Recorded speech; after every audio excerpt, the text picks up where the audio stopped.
You are now live. Yay. All right. Doing a little sound checkity check here.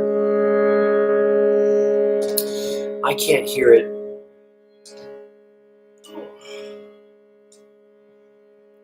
Pretty sure you all can hear it. Do a little adjustment here. Oh, it should be playing. All right. Well, today's Earth Day. Every day is Earth Day, really. Today happens to be the day where we universally agree that we're going to celebrate the Earth. Hope you're feeling well today. Do I have anything that's coming up for me right now? Do I have anything that's coming up?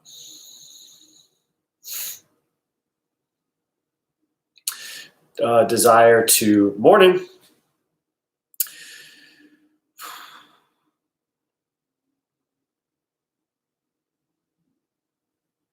Just to chant a little bit and check in. So we'll start there. Let me make sure this is on. I think it is. Yes.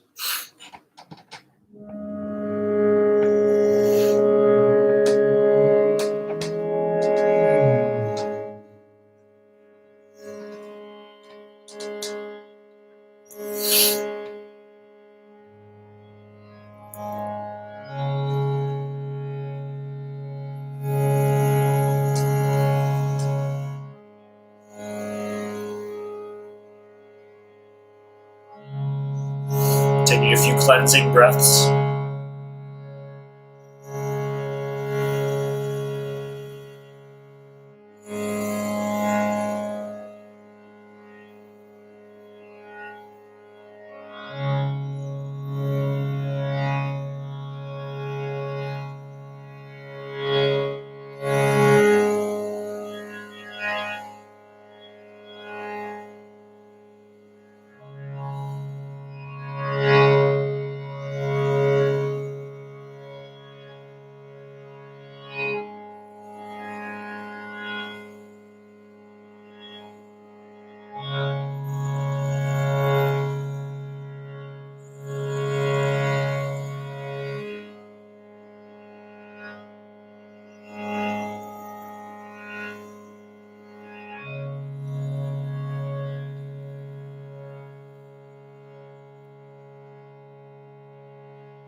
Let's chant a few rounds of Om.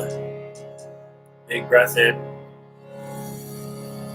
Sigh it out. Big breath in. Sigh it out. Big breath in. Prepare for Om.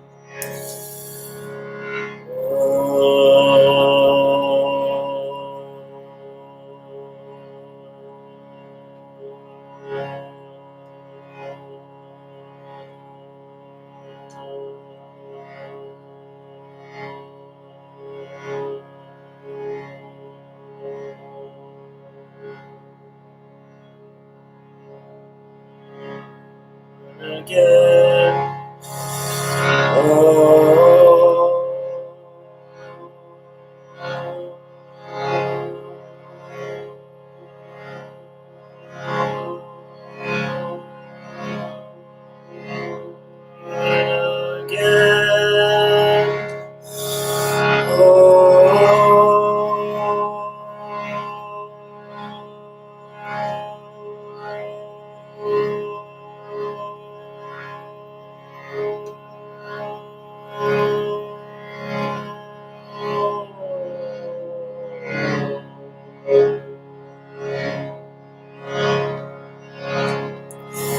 And again.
Krishna Krishna, Hare Hare, Hare Rama, Hare Rama, Rama Rama, Hare Hare, Hare Krishna, Krishna Krishna, Hare Hare Rama, Hare Rama, Rama Rama, Hare Hare, Hare Krishna, Krishna Krishna, Hare Hare, Hare Rama, Hare Rama, Rama Rama, Hare Hare, Hare Krishna, Hare Krishna, Krishna Krishna, Hare Hare, Hare Rama, Hare Rama, Rama Rama, Hare Hare, Hare Krishna,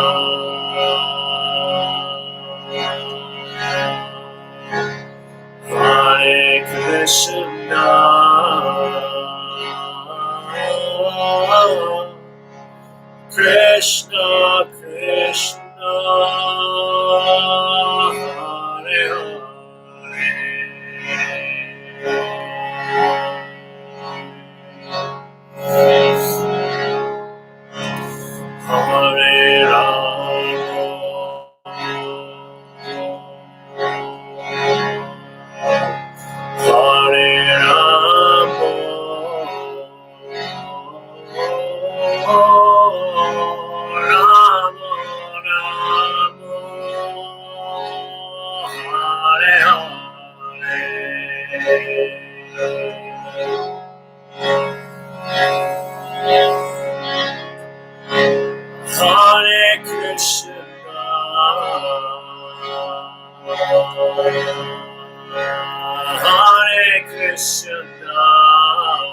Krishna Krishna, Hare Hare,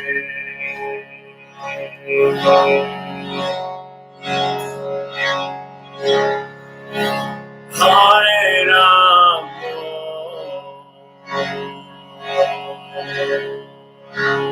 Hare Rama,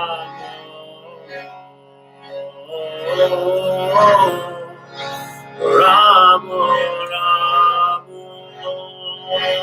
Hare Hare,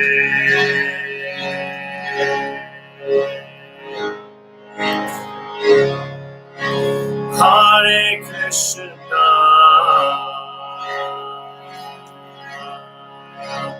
Hare Krishna,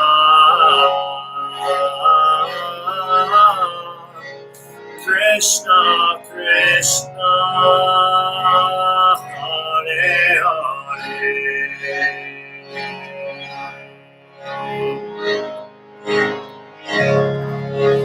Hare Rama,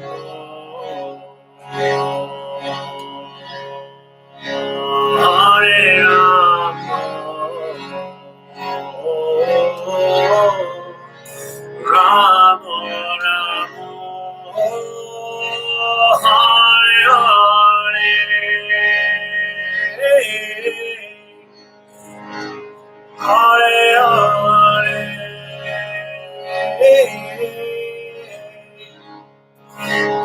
Krishna,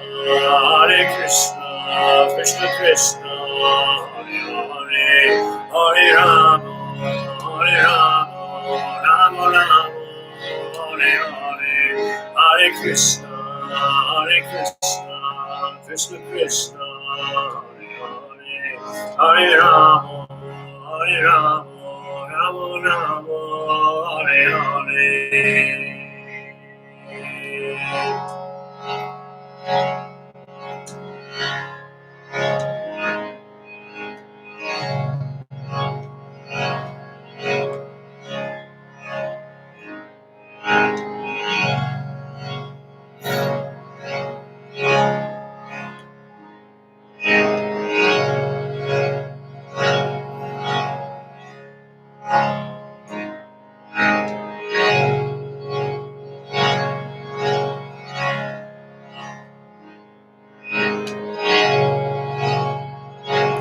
I am safe, I am supported, I am loved.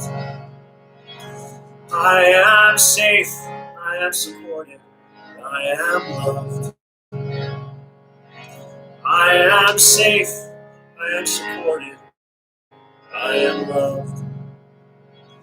I am safe, I am supported, I am loved. I am safe, I am supported, I am loved. I am safe, I am supported, I am loved. I am safe, I am supported, I am loved. I am safe, I am supported, I am loved.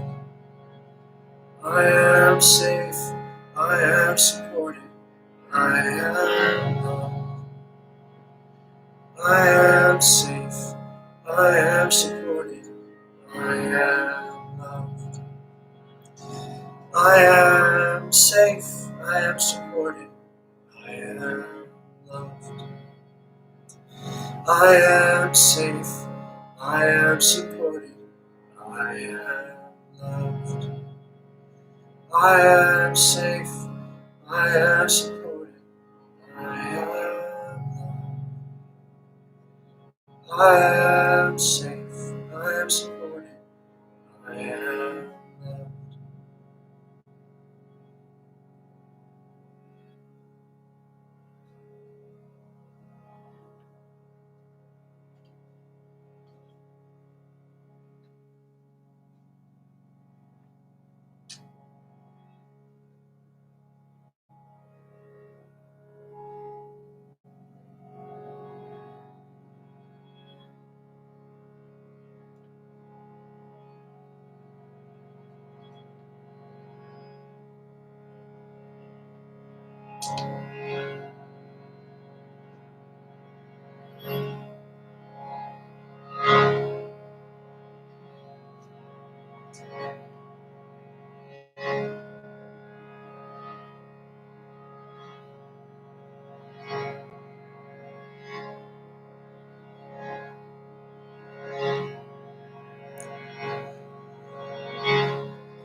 Sitaram,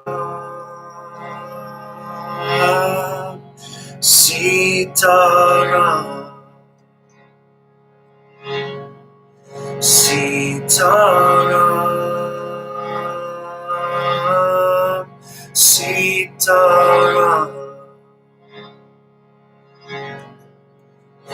Sitaram, Sitaram, Sitaram, Sitaram, Sitaram,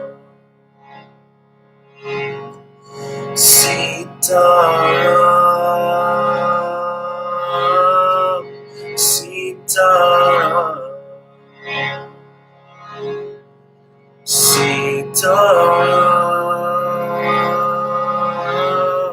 Sitaram, Sitaram, Sitaram,